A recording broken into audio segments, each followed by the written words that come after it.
And you could tell that what I said just kind of almost scrambled these brothers' brain, like interference to the norm. Like, what is he talking about? Like, why would you even make a statement like that? You have to understand, man, that a lot of things that we call normal is simply due to, we're a product of our environment. Is it not written in your law that ye are gods? You understand what I'm saying? So it just depends on what level you on based on, whether you're human or whether you're immortal. At ease. It's your boy Soul Immortal. If you want big, you simply have to think big.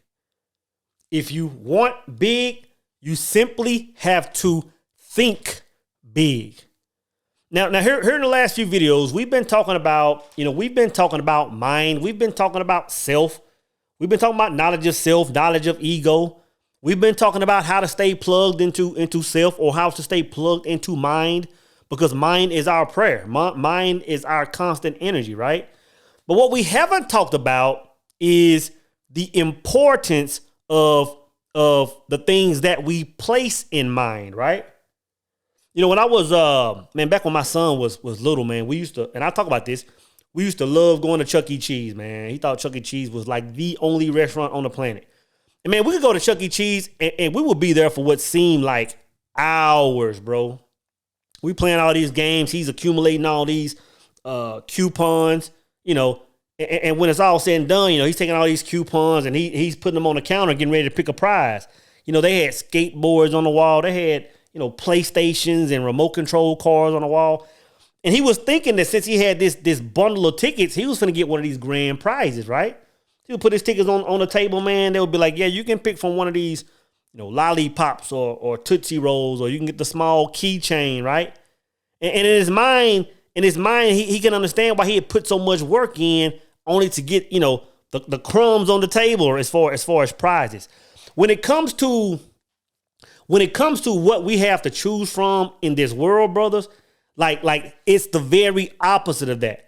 It's like anything that we can literally imagine, anything that we've seen someone else accomplish, we can easily extract data from that and place that same information in our own minds.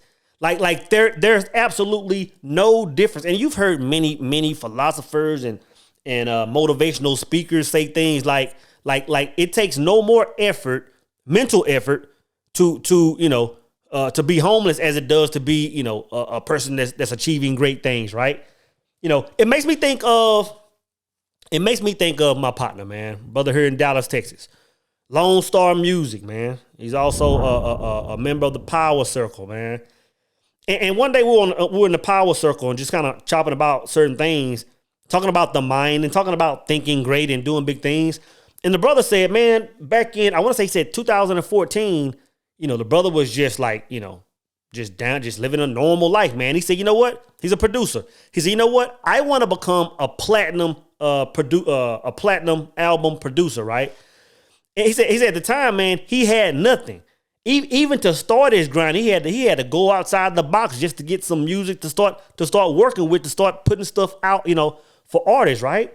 And he said in 4 years of him just working it, he became a platinum album producer, man. And I've seen a list of this brother's work. There's a lot of songs that I've been listening to over the years that I didn't know this brother had his hands in. But it's just I'm saying that to show that stepping into greatness, or going from average thinking to thinking big, to accomplishing greater things, it simply comes down to a decision.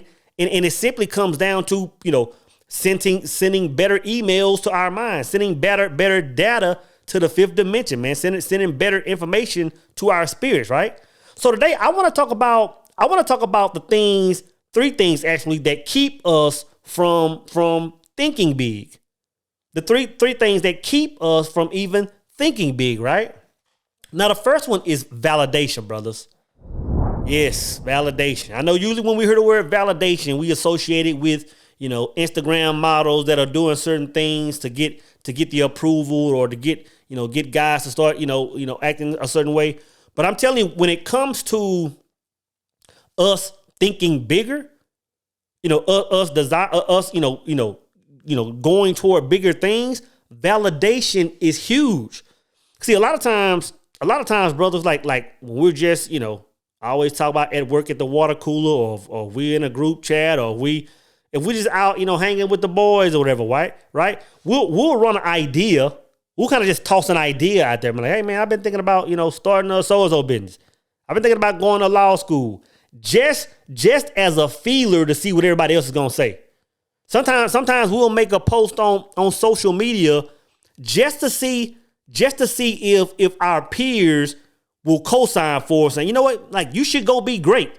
Like, you should do that. And I'm telling you, man, a lot of times if people around us aren't giving us the thumbs up on a like or giving us a positive comment saying, we can do it, we won't even do it. We'll let validation hold us back, right? I can remember back in, I don't know what year this was, when I was on Facebook. I'm talking about like my government name Facebook page, right? And I can remember when my mindset started changing. I remember I started posting different kind of posts, and I was talking about kind of like the stuff I talk about now. I'm kind of just talking about that kind of stuff, and people, they weren't trying to feel that. They were like, oh, what this brother talking about, man? And I can remember when I first started making, so I started making these comments, and I remember I started making videos, right? YouTube videos, and I might have 3 or 4 views on a video. I might have 20 views, 20, 30 views on a video. And then I would take those same videos with 30 views and 30 likes, a few comments, and I would post it on my YouTube channel. On my Facebook channel, and people, brother, wouldn't give me any kind of feedback. No likes, no comments. And then my YouTube channel started growing. I would get a couple of 100 views, man. Then it went to a couple of 1,000 views, and my subs went to, 2,500, and started growing a little bit. I would get a lot of activity on my YouTube channel from people that I didn't know. I would take those same videos, post it on my Facebook page, my personal, crickets. Nobody give me a thumbs up, nobody comment. And for a split second, man, that almost put me in a state of like, man, like I'm moving crazy. Like surely I can't do what I think I'm trying to do.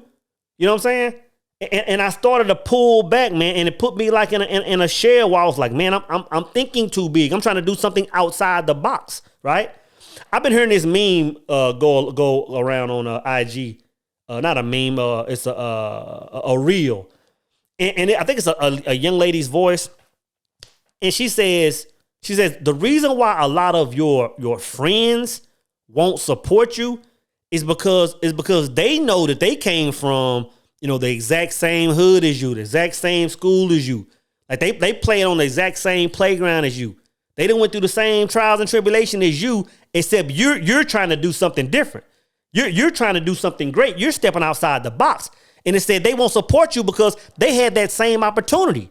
You know what I'm saying? And I understood this a long time ago, man. I remember I deleted my Facebook page. I was like, this world no longer represents me and will never again represent me, man. And I started doing my own thing. But there was a brief moment where seeking the validation of my peers was about to pull me back, man. Was about to just shut me down and say, you know what? Like I'm thinking too big. So validation is one of the barriers from even keeping us from thinking big.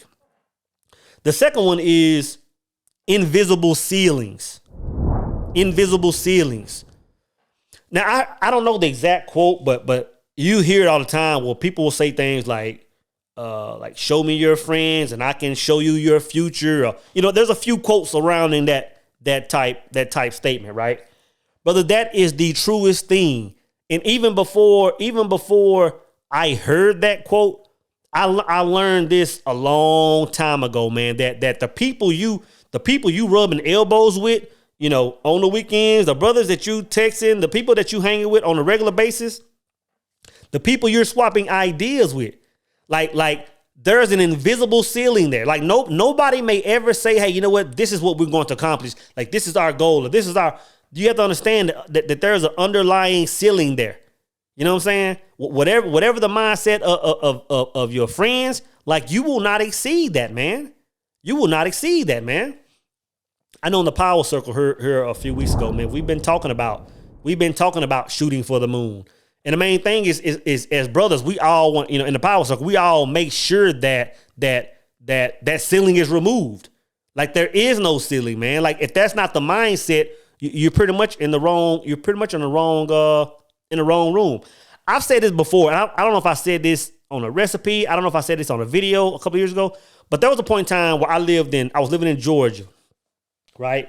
And I ain't gonna lie, when I moved from East Texas to Georgia, brother, my mindset was on expansion mode. Going through Atlanta and seeing people that looked like me, running banks and driving Bentleys and all that stuff. I had never seen anything like that. So that opened my mind up to an entirely different world for the years that I spent in GA, right? I remember I went home to Longview, Texas, and I went to a Popeyes out there in Longview, right? And I remember I walked in, and I said this before, there were like 4 or 5 brothers, young brothers in there working, man. And I can remember one of them had a headset on. He was like quarterbacking. He was point guarding the whole thing. He was taking orders on his headphones. He had a guy at the window. He had a guy on the chicken. He had a guy on the cash register. And he was just kind of walking around just QBing the whole operation. And I was like, dang it, like this sumbug is working like a well-oiled machine, man. Like I'm just observing, man. They kind of just like dancing, a little music in the background. It's just a whole vibe up in there. And for some reason I said, bro, y'all should start y'all's whole, a whole new, organization like by y'allself, get y'all own franchise or whatever, right? And brother, it almost just went to silence up in there. All you could hear pretty much was chicken frying in the back, man.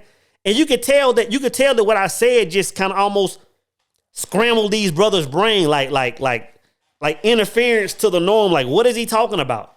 Like, why would you even make a statement like that? You have to understand, man, that a lot of things that we call normal is simply due to, we're a product of our environment.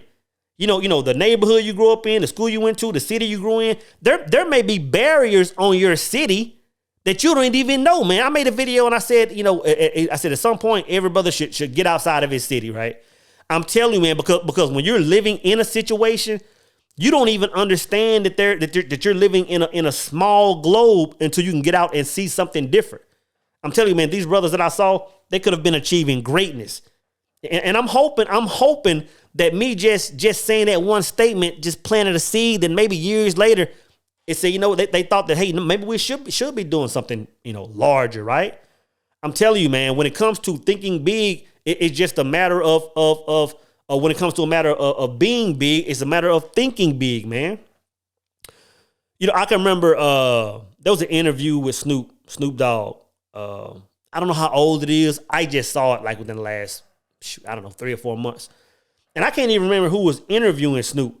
But this part of the interview that I saw, they were talking about when Snoop went from, Suge and them, the Row, and went and signed with Master P. For y'all youngsters, man, that know Snoop, for a small window of time, Snoop was signed with No Limit Records, right? And Snoop said, man, it was crazy because and we knew Snoop had some hits. Snoop said, when I went to No Limit, like money was funny, there were, things were different, the artists were losing money and all this stuff. He said, when I went to No Limit, he said, you pull up to No Limit, he said, the first thing Master P do before you even make music, he said, Master P hand you keys to a house. He hands you a bag of money. I believe he said you get a car, and it's like, this is your setup. Now let's get to work. Snoop said it changed his mind entirely. He said even to the point where when he left No Limit, it had planted seeds in his mind to think bigger and to do bigger things, man. So even though people are in areas where they say, you know what, I'm already successful. Sometimes that circle you're in, even though it seems like a win, but you still have limits on you that are restricting you. You know what I'm saying? That was a huge interview. If you brothers could ever watch that, man, it was enlightening. And the third thing I believe that keeps us from thinking big, I would have to say it's ourselves. Because that third thing is, it's when it comes down to the discipline and the sacrifice of being big, right?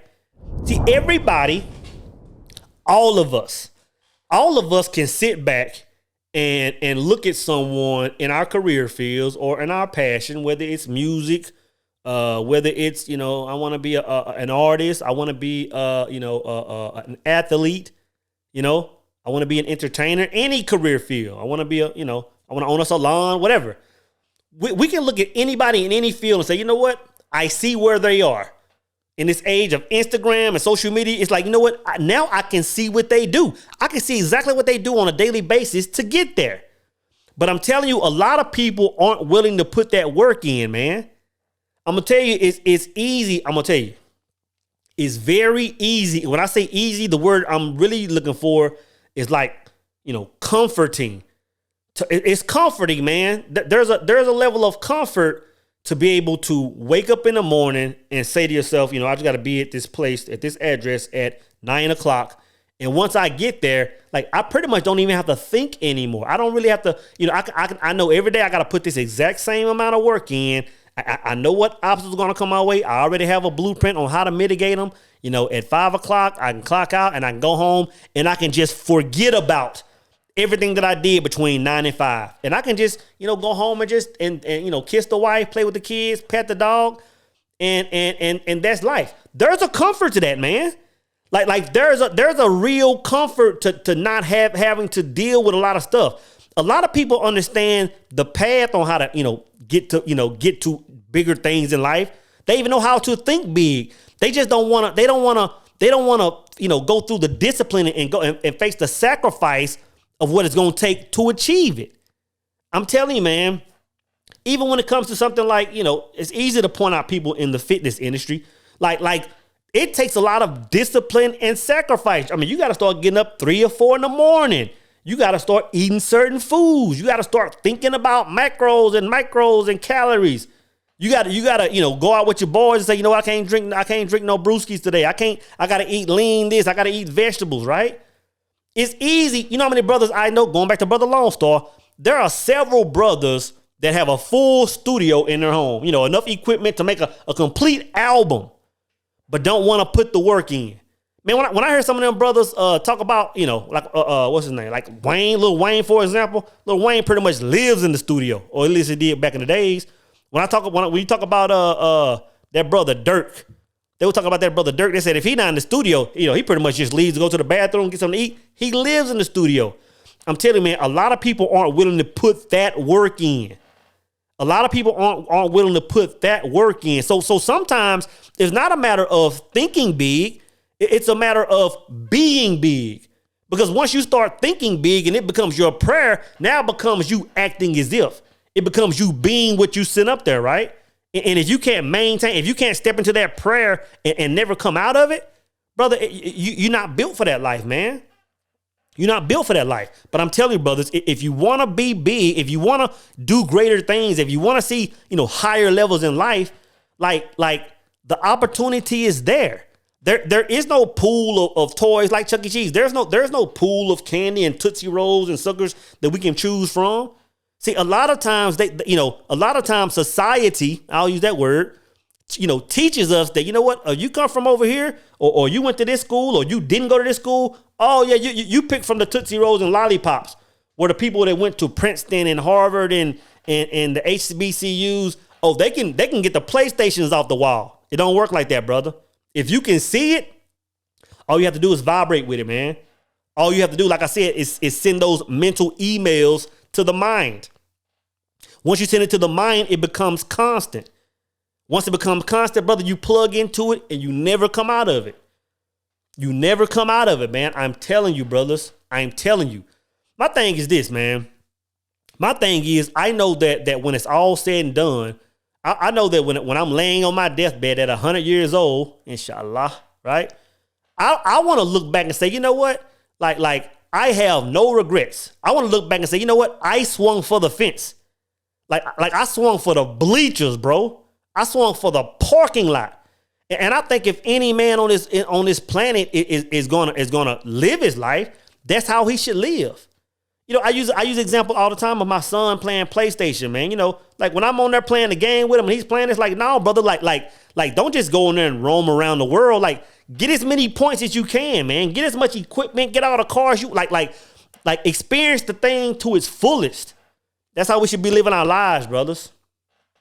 I'm telling you, if you want big, you simply have to think big. Once you think big, you have to be big.